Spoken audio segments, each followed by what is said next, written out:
Hello, నా పేరు లలిత. నేను ఈరోజు ద ట్రయల్ ఆఫ్ షికాగో 7 అనే సినిమా గురించి చెప్తాను. ఇది ఒక హిస్టారికల్ ఫిల్మ్. 1960ల్లో, అంటే అమెరికా వియత్నాం మీద జోరుగా యుద్ధం చేస్తున్న రోజుల్లో చాలామంది అమెరికన్స్కి వియత్నాం మీద అమెరికా అన్యాయంగా విరుచుకుపడుతోంది అనిపించింది. అంతకంటే ముఖ్యమైనది ఏమిటంటే, అమెరికన్ సైనికులు వియత్నాంలో చాలా పెద్ద సంఖ్యలో చనిపోవటం వాళ్ళని బాధించింది. చాలామంది వియత్నాం వార్ను నిరసించటం మొదలుపెట్టారు. రెండో ప్రపంచ యుద్ధం తర్వాత 1947 నుంచి 1990 వరకు అమెరికా రష్యాల మధ్య కోల్డ్ వార్ జరిగింది. కమ్యూనిస్టు ప్రభుత్వాలు ఎక్కడైనా ఏర్పడుతున్నాయి అంటే అవి క్యాపిటలిస్టు సమాజానికి నష్టం కలిగిస్తాయని అమెరికా ఉద్దేశం. అందువల్ల ఎక్కడ కమ్యూనిస్టు ప్రభుత్వం వచ్చే సూచనలు కనిపిస్తే అక్కడ యుద్ధం ప్రారంభించి ఆ ప్రభుత్వాన్ని అడ్డుకోవటం చేస్తూ వచ్చింది అమెరికా. ఈ ప్రయత్నాల్లో ముఖ్యమైనది వియత్నాం వార్. ఉత్తర వియత్నాంలో కమ్యూనిస్టు ప్రభుత్వం ఏర్పడింది. అది దక్షిణ వియత్నాంలో కూడా కమ్యూనిస్టు రాజ్యాన్ని విస్తరించే ప్రయత్నం మొదలుపెట్టింది. ఈ ఉత్తర వియత్నాంను అడ్డుకోవడం కోసం దక్షిణ వియత్నాం చేస్తున్న యుద్ధంలో వేలు పెట్టింది అమెరికా. అమెరికా క్యాపిటలిస్ట్ సమాజం కాబట్టి అమెరికన్లు అందరూ ఈ వియత్నాం వార్ను వెనకేసుకొస్తారని అక్కడి ప్రభుత్వాలు పొరపాటు పడ్డాయి. నిజానికి అప్పట్లో అమెరికన్ ప్రజాస్వామ్య సమాజంలో అభ్యుదయవాదం, యుద్ధ వ్యతిరేకత, స్త్రీవాదం, నల్లవారి మీద జరిగే అన్యాయాలను ఎదిరించే బ్లాక్ ప్యాంథర్ ఉద్యమం ఇవన్నీ చురుగ్గా ఉండేవి. వీటన్నిటితో పాటు యూత్ ఇంటర్నేషనల్ పార్టీ ఉండేది. యిప్పీస్ అనేవారు వీళ్ళని. సాంస్కృతిక విప్లవం లాంటిది సమాజంలో రావాలని వీళ్ల కోరిక. ఈ గ్రూపులన్నీ కూడా వియత్నాం వార్ను వ్యతిరేకించాయి. యుద్ధం ఆపాలని ప్రభుత్వం మీద ఒత్తిడి తీసుకొచ్చాయి. సరే, 1968లో షికాగోలో డెమోక్రాటిక్ పార్టీ నేషనల్ కన్వెన్షన్ జరిగింది. అక్కడికి వేల సంఖ్యలో నిరసనకారులు వచ్చి చేరారు. వియత్నాం వార్ను వ్యతిరేకిస్తూ ప్రజాభిప్రాయాన్ని బలంగా వినిపించటం వాళ్ళందరి ఉద్దేశం. వీళ్ల గొంతుకలు వినిపించకుండా చేయటం కోసం షికాగో మేయర్ భారీ ఎత్తున పోలీసుల్ని దింపాడు. మొత్తానికి ఆ నిరసనలు హింసాత్మకంగా ముగిశాయి. ఆ టైంలో ప్రదర్శనకారుల్లో ముఖ్యులైన ఒక 7 మీద ప్రజలను రెచ్చగొట్టి హింసను ప్రోత్సహించారని కేసు పెట్టింది ప్రభుత్వం. 6 నెలల పాటు కోర్టులో విచారణలు జరిగాయి. ఈ షికాగో ట్రయల్ అమెరికాలో అప్పట్లో చాలా సంచలనం కలిగించింది. దర్శకుడు ఆరన్ సోర్కిన్ ఈ విషయం మీద తీసిన ట్రయల్ ఆఫ్ షికాగో 7ని నెట్ఫ్లిక్స్ విడుదల చేసింది.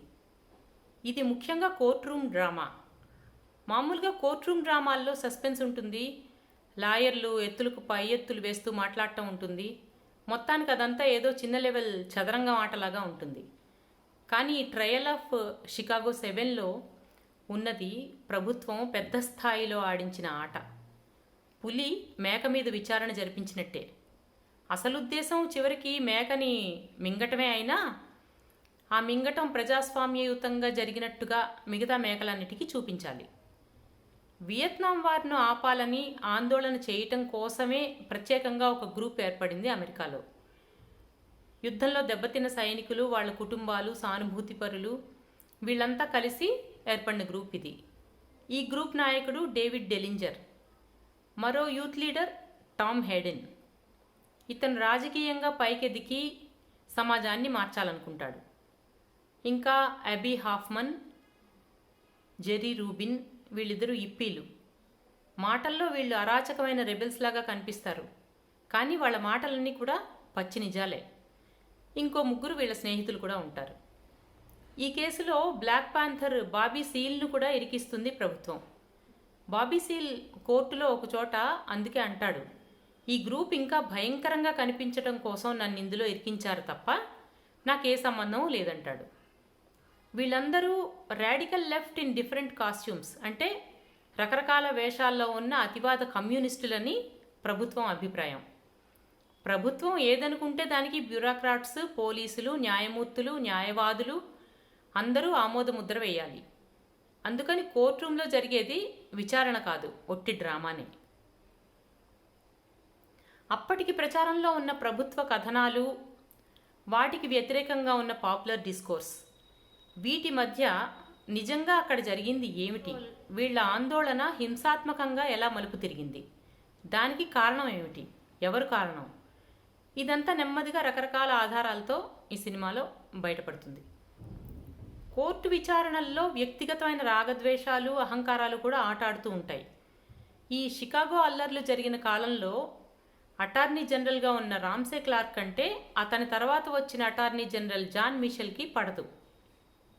ఈ అల్లర్ల మీద రామ్సే క్లార్క్ చర్య తీసుకోలేదు, నేను అలా వదిలిపెట్టను అని చెప్పి రాబర్ట్ షుల్జ్ అనే ఒక తెలివైన లాయర్ని ప్రభుత్వం తరఫున నియమిస్తాడు జాన్ మిషెల్. ఈ ఆందోళనకారులంతా కూడా అల్లరి చేసే స్కూల్ పిల్లలు లాంటి వాళ్ళు, వీళ్ళకి కనీసం 10 ఏళ్లు జైలు శిక్ష పడాలని చెప్తాడు. అంటే షికాగో అల్లర్లకు ఈ 7గురు కుట్ర చేశారా లేదా అన్నది తెలుసుకోవటం ప్రభుత్వ ఉద్దేశం కాదు, వాళ్లను ఈ వంకన జైల్లో వేయటమే లక్ష్యం.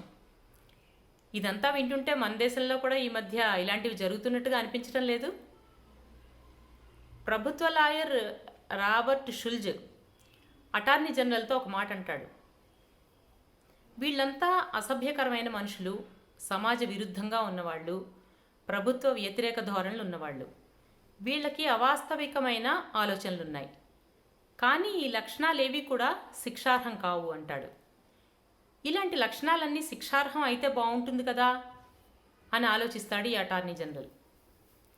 దానికోసం ఒక పాతబడిన ర్యాప్ బ్రౌన్ లా అనే చట్టాన్ని ఎందుకు బయటికి తీయకూడదు అని అడుగుతాడు. ఇది ఉద్యమకారుల వాక్ స్వాతంత్ర్యాన్ని అడ్డుకోవటం కోసం దక్షిణాది రాష్ట్రాల తెల్లవాళ్లు తీసుకొచ్చిన చట్టం. ఈ చట్టం ఇంకా రియల్ ఎస్టేట్ వాళ్ళ కంటబడని భూమి లాంటిది, దాన్ని ఎంతైనా దున్నుకోవచ్చు కదా అనుకుంటారు. ఇదంతా వింటుంటే మన దేశంలో కూడా ఈ మధ్య ఇలాంటి పాత చట్టాలను బయటికి తీసి బాగా దున్నుతున్నారని అనిపించటం లేదు? మొత్తానికి కేసు విచారణ మొదలవుతుంది. నిందితుల తరఫున వాదించిన లాయర్లు ఎంత బాగా ప్రయత్నించినా న్యాయమూర్తి జూలియస్ హాఫ్మన్ దృష్టే వేరు. ఈయన కేసు విచారణ మొదటి రోజు నుంచి వీళ్లను కుట్రదారులని రుజువు చేసి శిక్షలు వేసేయడానికి అత్యుత్సాహం చూపిస్తూ ఉంటాడు. వీళ్లకు అనుకూలంగా ఉన్నట్టుగా కనిపించిన 2 జ్యూరీ మెంబర్స్ని జ్యూరీ నుంచి తొలగిస్తాడు ఏవో వంకలు చూపించి. తనకు ఏమాత్రం నచ్చనట్టు మాట్లాడినా కంటెంప్ట్ ఆఫ్ కోర్ట్ అంటూ నోళ్లు మూయిస్తాడు. బాబీ సీల్ తనకు వ్యతిరేకంగా గట్టిగా మాట్లాడినందుకు అతన్ని కొట్టించి నోట్లో గుడ్డలు కుక్కి సంకెళ్ళు వేయించి కోర్టులో కూర్చోబెడతాడు. షికాగో అల్లర్లలో పోలీసులు చాలా దూకుడుగా వ్యవహరిస్తారు. FBI ఏజెంట్లు మామూలు మనుషుల్లాగా ఈ లీడర్లతో కలిసిపోయి పరిచయాలు పెంచుకుని వీళ్ళు ఏం చేయబోతున్నారో తెలుసుకుంటారు. ఆ తర్వాత వాళ్లే వచ్చి కోర్టులో ఎటు కాని అబద్ధపు సాక్ష్యాలు ఇస్తారు. ఓం అంటూ ఓ కవిగారు నడుస్తూ ఉంటే ఈ ప్రొసెషన్స్లో అది యుద్ధ నినాదం అని వీళ్ళు దానికి వ్యాఖ్యానం చెప్తారు. ఈ విచారణ అంతా బూటకం అని మొదటే కనిపెడతాడు అబీ హాఫ్మన్. ఇది పొలిటికల్ ట్రయల్ తప్ప న్యాయ విచారణ కాదని అంటాడు అతను. ఆ విషయం ఆలస్యంగా గ్రహించిన వీళ్ళ లాయర్ అల్లర్లు జరిగినప్పుడు అటార్నీ జనరల్గా ఉన్న రామ్సే క్లార్క్ను సాక్షిగా తీసుకురాగలిగితే కేసు తేలిపోతుందని ప్లాన్ చేస్తాడు. రామ్సే క్లార్క్ కూడా ప్రభుత్వ బెదిరింపులకు లెక్క చేయకుండా సాక్ష్యం ఇవ్వటానికి వస్తాడు. షికాగో అల్లర్లలో కుట్రకోణం ఏమీ లేదని అప్పటి ప్రభుత్వ ఎంక్వైరీలో తేలిందని చెప్పేస్తాడు ఆయన. ఘర్షణలు మొదలవటానికి కారణం పోలీసులేనని తెలుస్తుంది. కానీ అతనిచ్చిన సాక్ష్యాన్ని జ్యూరీ సభ్యులు విననీయకుండా చేసి ఆ సాక్ష్యానికి విలువ లేకుండా చేసేస్తాడు జడ్జి. నిందితులందరిలోనూ చురుకైనవాడు, తెలివైనవాడు అబీ హాఫ్మన్. ఇది పొలిటికల్ ట్రయల్ తప్ప న్యాయ విచారణ కాదని అంటాడు ఈయన. ఇతను చివరిగా మాట్లాడిన మాటలు అపహాస్యం అయిపోతున్న ప్రజాస్వామ్యాన్ని చూడండి అని మనల్ని హెచ్చరిస్తాయి. మేం పట్టుకు తిరుగుతున్నది ఆడపిల్లల్ని, మత్తుమందుల్ని, మిషన్ గన్లని కాదు. మేము ఆలోచనలను పట్టుకుని తిరుగుతున్నాం. అవి మాకున్నాయనే మా మీద టియర్ గ్యాస్ వేశారు, మమ్మల్ని కొట్టారు, అరెస్ట్ చేశారు అంటాడు అతను. లాయర్ రాబర్ట్ షుల్జ్ ఇతన్ని రెచ్చగొట్టే ప్రశ్నలు వేస్తాడు. నీకు ప్రభుత్వం అంటే నిరసన ఉందా అంటాడు. ప్రభుత్వానికి నా మీద ఉన్నంతగా నాకు ప్రభుత్వం మీద లేదంటాడు ఇతను. వ్యవస్థల మీద నీ అభిప్రాయం ఏమిటి అంటే, వ్యవస్థలు చాలా గొప్పవి, ఎటొచ్చి ఇప్పుడు వాటిని దారుణమైన మనుషులు ఆక్రమించుకుని ఉన్నారు అంటాడు ఇతను.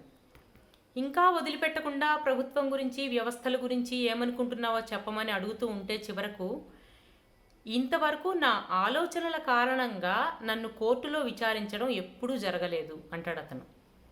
నిజమే, చేసే చర్యల కారణంగా, రెచ్చగొట్టే మాటల కారణంగా ఎవరి మీదనైనా విచారణ జరగవచ్చేమో కానీ, వాళ్ళ మనసులోనే ఉన్న ఆలోచనలను ప్రాసిక్యూట్ చేయటం అనే పరిస్థితి ఉన్నప్పుడు ఆ ప్రభుత్వాలను ప్రజాస్వామ్య ప్రభుత్వాలని అనుకోగలమా? ఇప్పుడు మీకు మన దేశంలో జరుగుతున్న కొన్ని సంఘటనలు గుర్తు రావటం లేదు? ఎవరైనా ఏదైనా మాట్లాడినప్పుడు దాని ముందు వెనక మాటలు తీసేసి ఆ కొన్ని మాటలను మాత్రమే హైలైట్ చేయటం అనేది చాలా తప్పని అబీ హాఫ్మన్ కోర్టులో వాదిస్తాడు. జీసస్ క్రైస్ట్ మాట్లాడిన మాటలు కూడా ఆ సందర్భం నుంచి విడతీసి చెప్తే చాలా ఘోరంగా అర్థాలు మారిపోయి కనిపిస్తాయని ఉదాహరణలతో సహా చెప్తాడతను.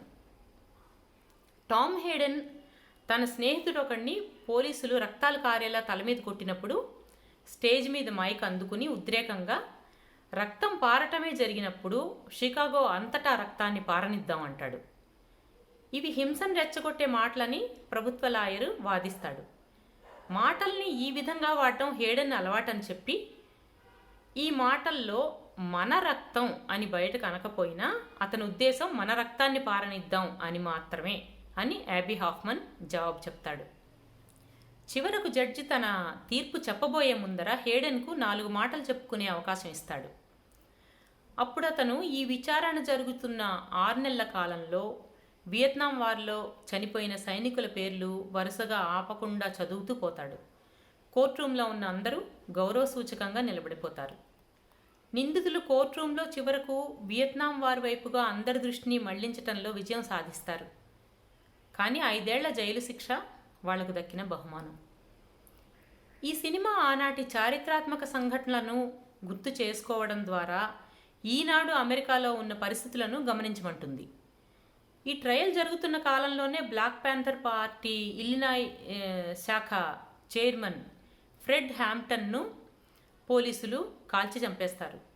అతను ఈ సినిమాలో బాబీ సీల్కు సహాయం చేస్తూ కోర్టులో కనిపిస్తాడు. ఆ తర్వాత అతని మరణ వార్త అందరికీ తెలుస్తుంది. ఈ ఫ్రెడ్ హత్య తర్వాత వచ్చిన పేపర్ క్లిప్పింగ్స్ కనిపిస్తాయి ఈ సినిమాలో. అవి చూస్తే ఈ మధ్య అమెరికాలో పోలీసుల దౌర్జన్యానికి బలైన నల్లవారు, ముఖ్యంగా జార్జ్ ఫ్లాయిడ్ గుర్తుకొస్తారు. చారిత్రక తప్పిదాలను మరొకసారి గుర్తు చేసుకోమంటున్నాడు దర్శకుడు Aaron Sorkin. Trial of Chicago 7 America మాటేమో కానీ మన దేశంలో కుట్ర కేసుల పేరుతో ఇప్పుడు జరుగుతున్న నాటకాన్ని మరీ మరీ గుర్తు చేస్తోంది.